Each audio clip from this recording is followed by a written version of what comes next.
جس کے پاس اتنی قیمتی چیز ہے اسے چٹائیوں پہ بٹھا رکھا ہے. من انکر حرفا من القرآن فقد کفر. ارے مدارس کوئی جانے کی جگہ ہے، ان کو تو کوئی سلیقہ نہیں ہے. اس کے پاس وہ علم ہے جو آپ کی دنیا اور آخرت کو سنوار سکتا ہے. اگر آپ کوئی سکون اور اطمینان چاہتے ہیں، اور قرآن کے بارے میں ہم نے کیا کر رکھا ہے، اس روشنی سے جتنا دور ہوتے چلے جائیں گے اتنا گڑھوں میں. یہ کیسی تباہی ہے؟ یہ صرف اس لیے پیدا ہوئی ہے کہ ہم قرآن و حدیث سے دور ہو گئے. آپ کو اندازہ ہی نہیں ہوگا کہ میں نے یہ کیا ظلم ڈھا دیا ہے اپنے اوپر، یا آپ کی اولاد کو، یا آپ کے گھر والوں کو. کہاں ہیں ہم لوگ؟ اتنی جہالت، اتنی تباہی کہ ہم تباہی کے سرہانے کھڑے ہیں اور ہمیں احساس ہی نہیں ہے.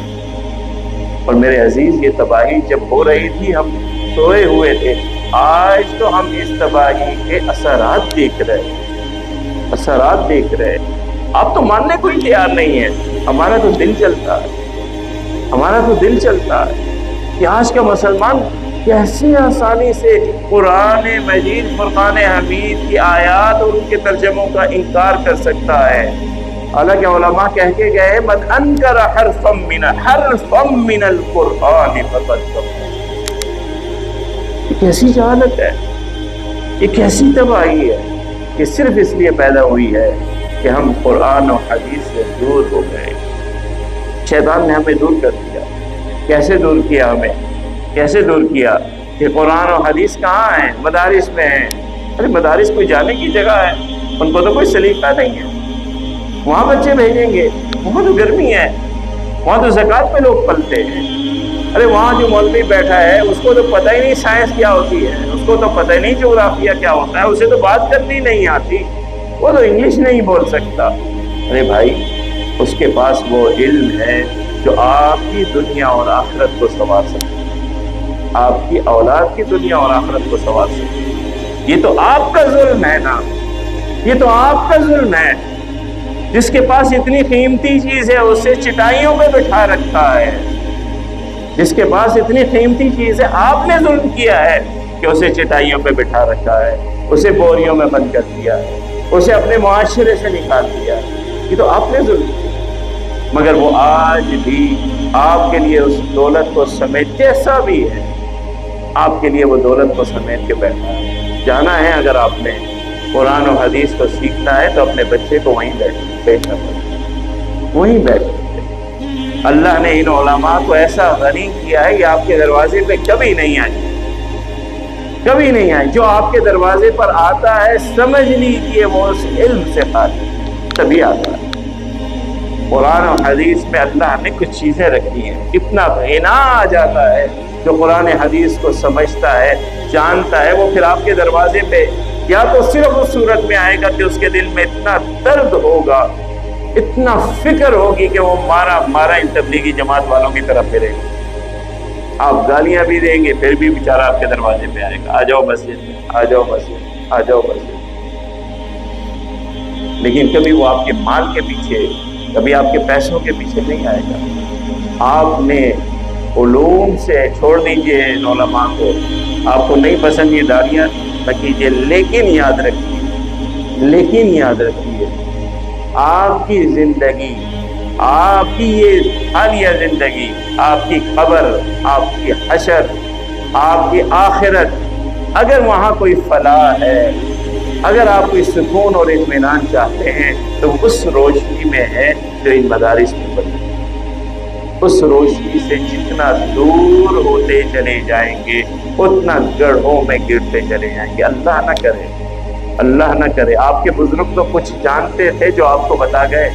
آپ کے پاس تو وقت ہی نہیں ہے اپنے اولاد کو کچھ دینے کے لیے. آپ کے پاس تو وقت ہی نہیں ہے.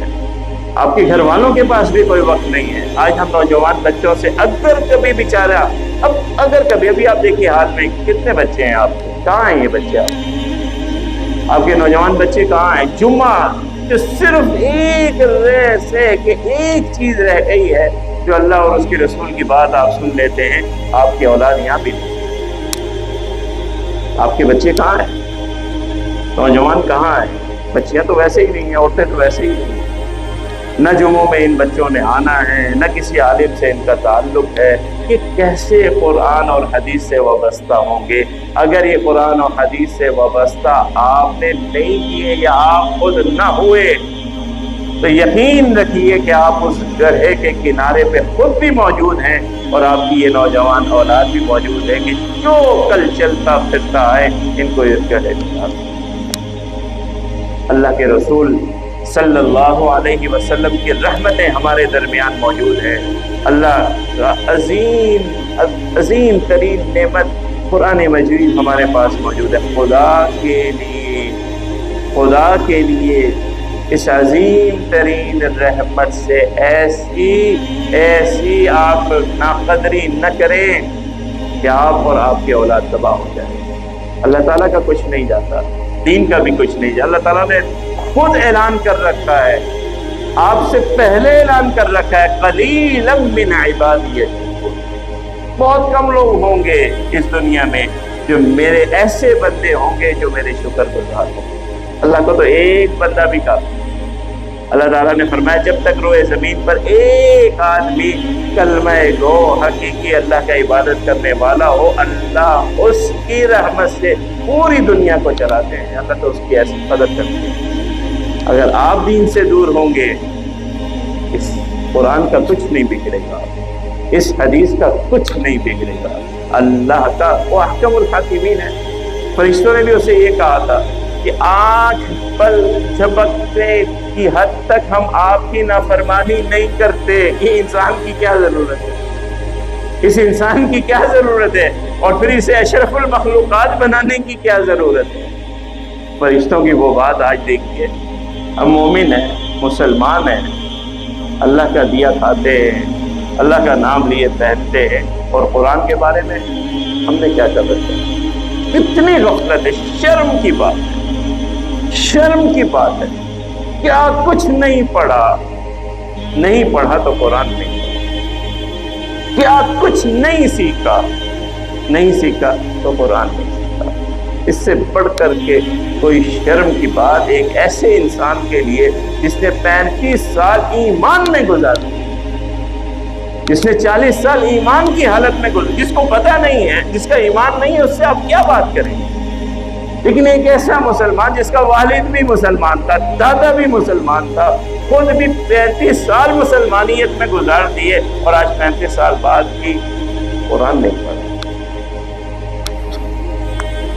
قرآن کا ترجمہ نہیں آتا، قرآن پڑھنا نہیں آتا۔ اس سے بڑھ کر کے میرے اور آپ کے لیے شرمندگی کی بات کوئی اور ہو نہیں۔